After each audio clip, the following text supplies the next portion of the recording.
New Zealand earthquakes. New Zealand lies on the Australian Pacific Plate boundary and is a part of the Ring of Fire, which is Earth's most tectonically active plate boundary. Over 15,000 earthquakes are recorded through seismology each year in New Zealand. Of these, around 100 to 150 are able to be felt by humans. New Zealand can expect around 7 magnitude 6 earthquakes every year, 1 magnitude 7 every 10 years, and a magnitude 8 every century. Causes. Earthquakes are driven by plate tectonics, occurring at plate boundary faults when two blocks of Earth's crust try to slide next to one another and are held by friction, which leads to a build-up of stress in the blocks. When the build-up stress exceeds the frictional resistance force holding them in place, they can slip. With great momentum and huge mass, they can create a shaking of the Earth's crust, known as an earthquake. The magnitude trend for New Zealand earthquakes generally range from 3 to 7, and this can be at any time or period of the year. In the last 2 years on the graph, there is a higher amount of earthquakes, not necessarily a larger magnitude, just more frequent.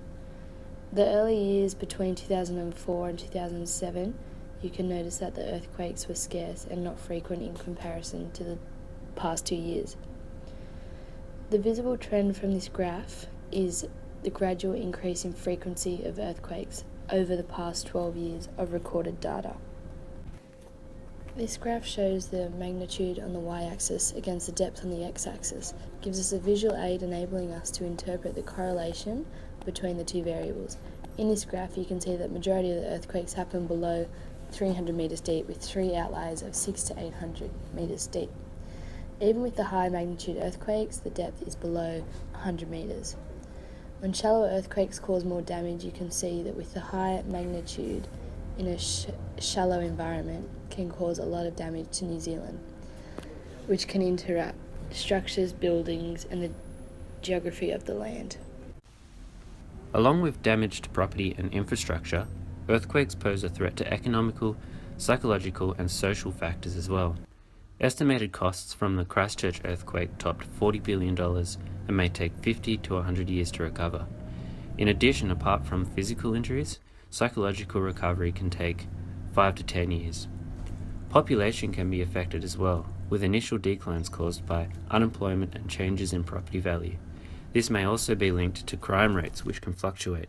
New Zealand saw a decrease in recorded offences after the Canterbury earthquakes and an increase in family violence.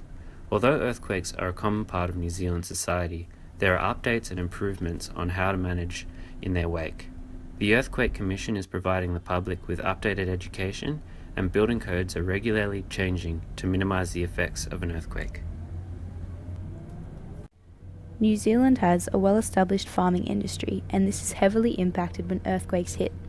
Specifically, following a 7.1 magnitude earthquake in New Zealand in 2010, the farming community in the Darfield area was thrown into disrepair when the earthquake caused a 29-kilometre-long surface rupture, which resulted in extensive damage to farmland. The rupture damaged the water table in the area, which led to localised flooding and liquefaction of surrounding soils. These saw disturbances to sheds, stockrooms, farmhouses and both crops and livestock. The quakes cut off electricity and water access to a large proportion of farms and damaged a sizable percentage of containment lines, rendering farmers isolated and unable to begin efficient rehabilitation. Farmers largely relied on neighbouring farms to pool their resources to try and keep livestock healthy and maintain crops while aftershocks continued, preventing remediation of their farms. Specifically, the Christchurch earthquake was a devastating earthquake that occurred in New Zealand on the 22nd of February in 2011. It was recorded as a 6.3 on the Richter scale, and the destruction it caused was disastrous.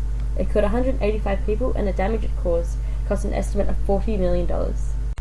New Zealand and GNS scientists stated that the earthquake was due to an aftershock from the Canterbury earthquake in the year prior, but since its location is on a separate fault line, that is debatable. The peak ground acceleration, which is the highest recorded acceleration at a site during an earthquake, was extremely high, and in this case, that coupled with simultaneous vertical and horizontal ground movements, meant it was almost impossible for buildings to survive this particular earthquake. The soil liquefaction that resulted caused the upwelling of 200,000 tons of silt.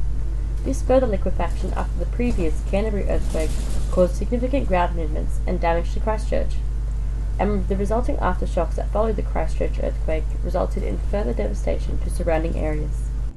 Overall, earthquakes are a devastating but unavoidable natural disaster, and steps should be taken to ensure that areas that are susceptible to earthquakes should implement strategies and building techniques to help cope with future earthquakes.